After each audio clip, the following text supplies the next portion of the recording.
In 1966, India faced a catastrophic food deficit, forcing the nation to import millions of tons of grain just to survive. The Indo-Gangetic Plain, spanning Punjab, Haryana, and western Uttar Pradesh, became the primary laboratory for this transformation, utilizing its fertile alluvial soil and extensive river networks to anchor a massive, state-led agricultural expansion program.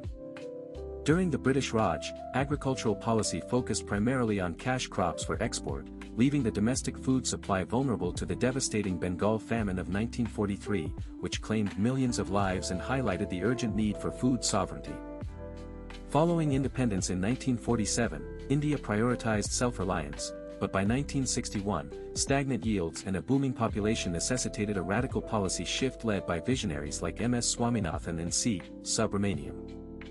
The map of this revolution centers on the International Rice Research Institute in the Philippines and the wheat fields of Mexico, where researchers developed high-yielding varieties that would eventually be exported to the hungry regions of South Asia. By the mid-19th century, traditional farming relied on monsoon rains and heirloom seeds, but the post-independence era demanded a shift toward industrial inputs, irrigation, and scientific management to stabilize the nation's fragile food security.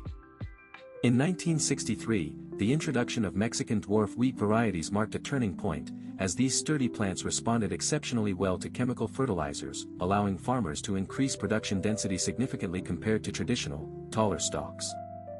The year 1968 stands as a historic milestone, when India achieved self-sufficiency in wheat production, a success so profound that William Gott officially coined the term Green Revolution to describe the rapid, technology-driven transition in global crop yields. The 1970s saw a massive investment in petrochemical-based fertilizers and mechanized farming infrastructure, funded by international agencies like the Rockefeller Foundation, which aimed to stabilize developing nations against the perceived threat of political instability caused by hunger. Despite these successes, critics and environmentalists have long warned that the heavy reliance on synthetic inputs and monoculture cropping patterns ignores the long-term ecological consequences of intensive farming on soil health and biodiversity. Recent years have brought a new crisis, as groundwater levels in states like Punjab have plummeted, with the Central Groundwater Board reporting that nearly 80% of blocks are now classified as dangerously overexploited. Comparing the pre-1960s era of subsistence farming to the post-1970s industrial model reveals a stark trade-off between caloric abundance and the long-term sustainability of the natural resources upon which all agricultural productivity ultimately depends. The human cost of this transition remains a subject of intense debate, as the capital-intensive nature of the new technology often marginalized smallholder farmers who could not afford the expensive seeds, fertilizers, and irrigation equipment required.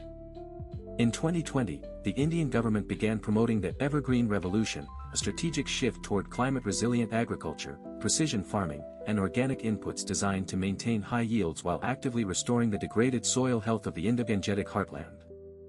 Scientific analysis confirms that the dwarf wheat varieties utilized in the 1960s were essentially biological machines designed to convert nitrogen fertilizer into grain, a process that revolutionized output but fundamentally changed the chemical composition of agricultural landscapes. The international community, led by the FAO, now recognizes that the Green Revolution provided the necessary caloric security to sustain a growing civilization, yet it simultaneously created a massive ecological debt that modern science must now urgently address. Today, the legacy of this era is preserved in agricultural research centers and national museums, serving as a reminder that technological breakthroughs are not permanent solutions but rather temporary tools that require constant adaptation to changing environmental realities. A lesser-known fact is that Norman Borla, the father of the Green Revolution, was awarded the Nobel Peace Prize in 1970, specifically for his role in preventing mass famine through the development of high-yielding, disease-resistant wheat varieties. The challenge of the 21st century is to replicate the productivity gains of the 1960s while eliminating the environmental damage, proving that humanity can balance the immediate necessity of food security with the long-term preservation of our planet. As we look to the future, the integration of biotechnology and precision irrigation represents the next evolution of the Green Revolution, aiming to secure the global food supply against the accelerating threats posed by climate change and resource scarcity.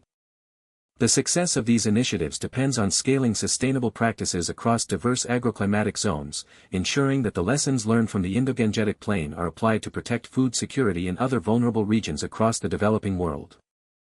Ultimately, the story of the Green Revolution teaches us that while human ingenuity can overcome profound existential threats, every technological triumph carries a responsibility to manage the long-term ecological consequences for the generations that will inherit the land.